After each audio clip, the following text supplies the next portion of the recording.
the Storyteller in East Hampton, Massachusetts. And I'm so excited to have in the studio today Molly, Scott, Una, Mallory, and Shaylin. And welcome in the studio home audience too. These are going to be some stories that you can participate in at home as well as right here with me in the studio. So, I'm Gail Herman, and I'm the Storyteller. And the first story I'm going to share with you is one that comes from a long time ago. It's a fable. And you might have read some fables or heard some fables. Aesop was a very famous fable maker. And he came from Greece and Africa. And right here, I have a little turtle. Can you see this turtle? Yeah? And I've pulled back his shell because turtles, according to the story that Aesop told, they didn't used to have shells. And they were quick little creatures. And they scampered everywhere. They just went, ch-ch-ch-ch. Can you make that noise? They scampered here and scampered there, but they might have been quick. But Turtle was afraid of something. There were big birds of prey up in the sky, and they had huge wings. Can you spread your wings? Show me the wings. And sometimes they would flap them like this. And he would run really quickly, hide under his rocks. And he'd say, I like my nice, warm, cozy house. Under the rocks, it was safe and warm. I like it here. So he didn't go out of the rocks very often, only to get a morsel of food now and then when the birds weren't around.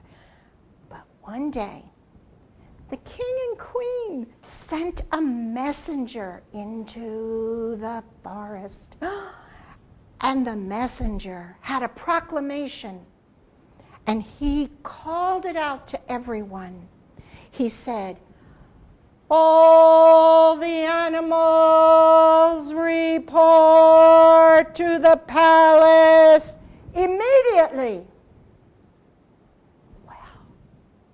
There was an echo so that everyone could see and hear the messenger. And the echo came from the mountains.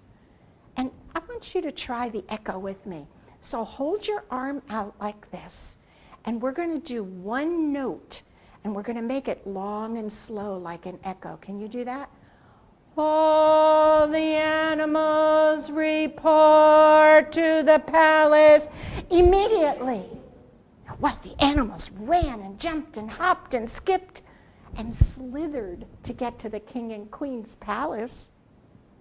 But not Turtle. I don't want to go. I'm afraid of those big birds up in the sky. So Turtle didn't go. But the other animals went. And when they came back with gifts. The first one that came back was the monkey. Oh, Monkey was so excited. Monkey was swinging from the branches. Well, now, usually, according to Aesop's story, monkeys walked on the ground. But now, after being to the palace, Monkey came back with big, long arms and was swinging from the trees.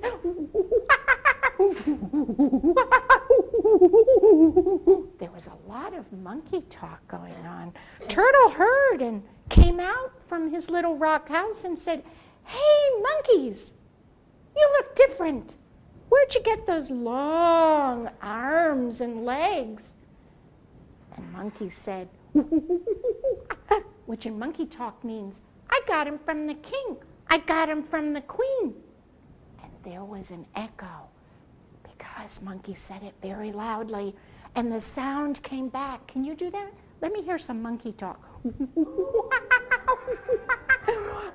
I got it from the king. I got it from the queen. Oh, said Turtle, that's a nice gift. And Monkey just kept swinging up in the trees and went back to his home. Well, next to come from the palace was the alligator. Oh boy, Alligator was singing dum dum dum dum dum dum dum dum dum dum. Turtle heard Allie. He sounded so happy. So Turtle came out and said, "Hey, Allie, where'd you get that nice long nose?" And Allie said, "Oh, I got it from the king. I got it from the queen." And there was an echo. Can you do that? Make an alligator voice? Say, "I got it from the king. I got it from the queen." Wow, that's a good gift, said Turtle. Yeah, it really is. And Alligator slithered on back to his pond. Well, last to come home from the palace was Toucan. Toucan was so pretty looking. Hey, Toucan, where'd you get those pretty black feathers and that nice colorful beak? Got it from the king. Got it from the queen. Wow, there was a big echo coming back. Can you do the bird sound? Got it from the king. Got it from the queen. That's a good gift. I wish I could go. Better hurry up. Not many gifts left. Oh, okay. I better go. I'm going to go. And so Toucan flew up into her tree, and Turtle decided, I'm going to do it. Turtle looked up. There were no birds of prey up there, the kind that peck little creatures. So he said, I'm going to go right now. So scampering very quickly, running as quickly as he can, he went right up to the big palace gate, and he started to open it. He pushed it like this. Can you show me? He pushed it, and it went.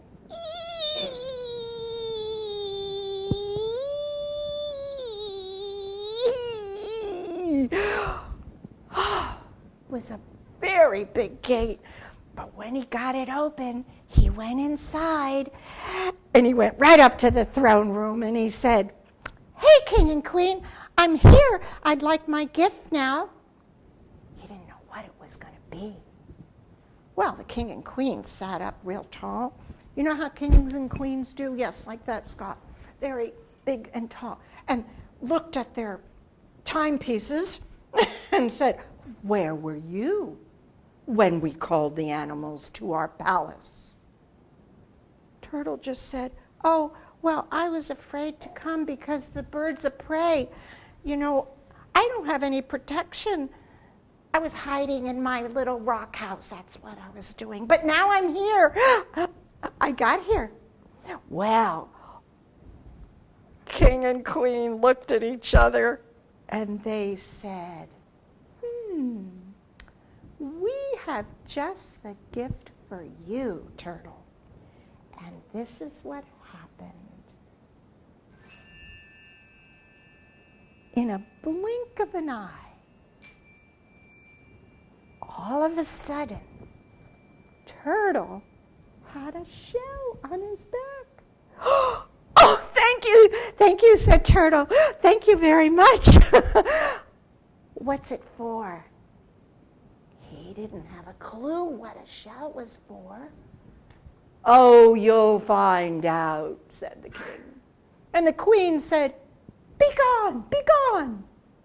And so Turtle went right out of that throne room, out of the gate that was still open, and started down the path. But he couldn't scamper. He could only go in a lumbering fashion, like this. Can you feel it? Yes, kind of like that, Mallory. Yeah, it was very hard to move, and it was very heavy. And he got a little ways down the path, and he said, I don't like this shell. It's too heavy. And besides, it's cracked. He saw when they were putting it on, it's a big pain in my back. I think I'll give it back. So he started to turn around, and very slowly, when all of a sudden he heard those, can you make that sound? Can you make that sound? The flapping of wings. There were some birds of prey up above, and he said, oh, no, what am I going to do? The birds are here. He said, oh, I can't run fast. I can only lumber slowly. Oh, I know. It was like a little ding. Can you do that? Ding. Went off in his mind. He said, I'll play dead like Possum does. So with great effort, he turned over and he played dead. But you know what? Those birds of prey, they just kept coming. And their wings kept flapping. And by the time Turtle heard those wings again, he flipped himself back over and he said, oh, that didn't work. Oh, let me think. So he thought and he thought until a couple of ideas went off his mind. He said, I know what I'll do. This shell is round. I'll roll down this hill away from all those birds. Ouch! Ouch! Ouch! Ouch! Ouch! Turtle rolled down the hill, and what was left of him was this big bump in his head. And he said, oh, that didn't work. So he had to think again, and think again, and think again, and that's when all of a sudden he got a good idea. Wait a minute. I have 2 shells, right? Right? So I'll just go inside and close the door. And he tucked all his parts in, and that, my friends, is how the turtle decided to keep a shell after all. Thank you very much. Now you can clap. It's nice to clap after somebody shares a story, and I'm going to just take little Turtle out again of his shell, and I'm going to put Turtle right down here so he can rest away from those birds. Did you like that story? That was a good story. You were good echoes. Weren't they good echoes? Yeah, I hope in the home audience you were good echoes too. You had lots of different voices. Now I'm going to share a story from far, far away and long, long ago. Do you see this? This is a musical instrument. It comes from Japan. And it's called a kokiriko. Can you say that? Kokiriko, right. And the story that I heard from some friends is that some Japanese people went to Brazil and South America, and they brought this instrument with them. The Brazilian people loved it. They made it. And then the people in the United States made it. So one day when I was in New York, I saw it in a music store, in a window in New York, and I said to my husband, Steve, stop the car. He said, I can't stop the car. He said, I'm in New York. We can't stop. I said, Steve, we're already stopped. It was traffic. So I got out of the car. I went to the window where I saw this hanging up, and I bought it. And then I realized how wonderful it is. And what do you think I was thinking of when I saw this hanging there like this? What do you think that might be? Shannon? Yeah, what do you think it was? What do you think it could have been? Anything. Well, what does it look like to you, Molly? Like, it looks like a seahorse. Good. That's what I thought. Yes, what else could it be? A snake? Yes, it could be a snake. What else could it look like? Well, I was imagining all kinds of things. I thought maybe it could be a belt, or maybe it could be my headdress, or maybe it could be my bracelet, or maybe, what else could it be? Yes, Molly? Maybe it could be A necklace? Maybe it could be a mohawk? Maybe it could even be a bridge for an ant. Or, what were you thinking? A balance beam. It could be a lot of things because we're very creative. So then I realized there's a story that comes from the South China Sea about little baby dragons. And these dragons, I pictured the end of the Kokiriko as the faces of the baby dragons. And so I found this story. Okay, you ready? For the South China Sea, you got to picture a big, big sea. And in the old days, they say, there were lots of dragons that loved to go surfing in the South China Sea. And their mother and father would go shoo, shoo, with their great big bodies. And every time they did that, the baby dragons would come up and they'd go on the top of the big wave and they'd surf down. It was so much fun.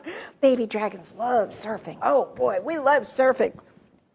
The trouble is, 1 hour every day, Mother and Father Dragon would go away and take a nap. You know how parents have to take naps sometimes, right? So they take naps a lot. One day, the baby dragons got together and they said, let's wake up Mommy and Daddy Dragon. Yes, let's wake up Mommy and Daddy Dragon really quickly. So they got together and they thought, we want to surf. Let's surf. Let's wake up that Mommy and Daddy Dragon from their nap. So they had to think of how to do that. So they thought, can you do this? And they thought,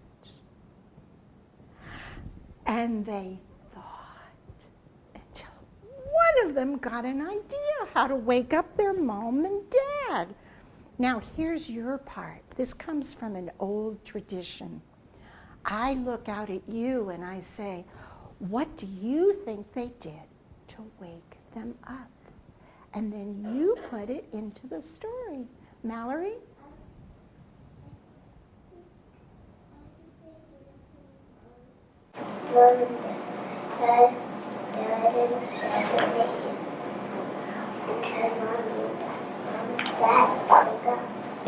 How did they wake them up, honey? You have to speak a little louder so I can hear.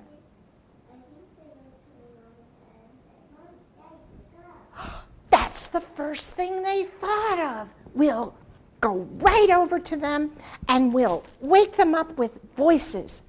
So They tiptoed over. There were about 5 of them. So can you do this? Like pretend you're tiptoeing over. When we tell stories, we do this. We kind of move it out a little bit. They tiptoed over and they said, okay, on the count of 3, we're going to say, wake up, wake up, wake up. But I'm going to count to 3. So first baby dragon counted to 3. 1, 2, 3. Wake up! Wake up! Wake up!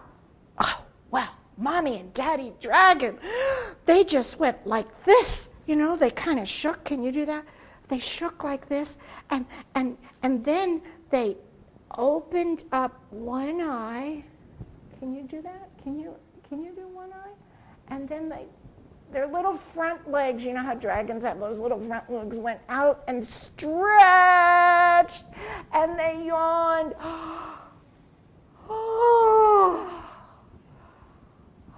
And then they went.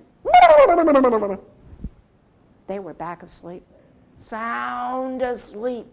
They were absolutely, oh boy. Baby dragons got back together. They said, okay, we have to think of something else to wake up Mommy and Daddy. What do we do? What do we do? So they thought, do this, and they thought, until they had an idea. What do you think they did, Scott? I think they decided to scream their names. Scream their names. You're right. Let's all say you're right. You're right. That's the second thing they thought of. They tiptoed up. Let's tiptoe. Tiptoe, tiptoe, tiptoe up. And they got right next to them, and they screamed their names. They said, Mommy, Daddy. Let's do it. 1, 2, 3. Mommy and Daddy. Well, the mother and father dragons, they kind of shook a little, and they went, oh, with that one eye, and they stretched.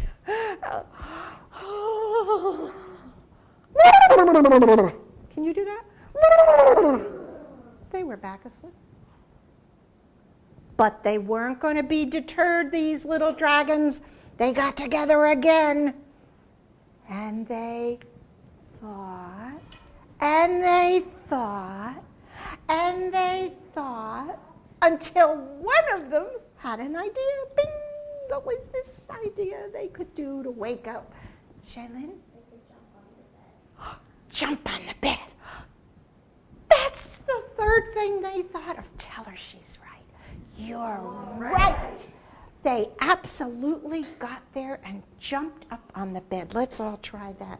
Let's all do that. I want you all to get up like this. And we're going to jump on the bed. And I'm going to do a sound effect for us. Here we go. Ready? We're going to jump. Because they're in the water, don't forget. They were jumping on the bed and having a good old time. And you know what Mommy and Daddy Dragon did? They went opening their one eye, and they stretched their legs.